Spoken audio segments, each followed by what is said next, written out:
আমি একজন বিধবা নারী। আমি এই বয়সে বিধবা হয়ে গেছি। এখন আমার স্বামী শুদ্ধ নেই।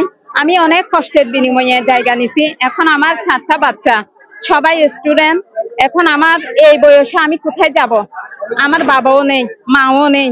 এখন আমি কোথায় যাব? আমার স্বামীও নেই। আমি সরকারের কাছে অনুরোধ করতেছি, প্রশাসনের কাছে অনুরোধ করতেছি, আমাদের যদি জায়গা নিতে হয় আমাদের লাশের উপর দিয়ে নিতে হবে।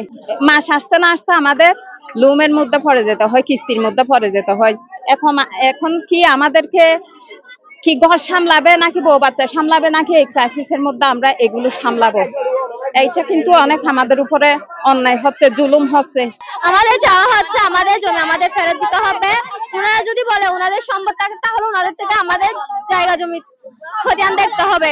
আমাদের জায়গা আমাদের ফেরত দিতে হবে। খাত জায়গা যদি ওদের থাকে আমরা নিজ দাবিয়ে দিয়ে দেবো। আমাদের থেকে দলিল আছে, তারপর প্রতিপত্র আছে, সবকিছু থাকা সত্ত্বেও যদি আমাদের থেকে জায়গাগুলো কেড়ে নেওয়া হয়, আমরা কোথায় থাকবো, কোথায় খাবো? আর আমাদের পড়ালেখার সমস্যা হচ্ছে। আমাদের বাবার শেষ সম্বলিটা যে ভেঙে দেওয়া, এটা আমরা কোথায় থাকবো এটাই বলে দিতে হবে। আর আমরা এখানে অন্য দেশের অন্য জায়গার লোকরা যদি এখানে থাকতে পারে, আমরা এখানে নাগরিক হয়ে কেন থাকতে পারবো না?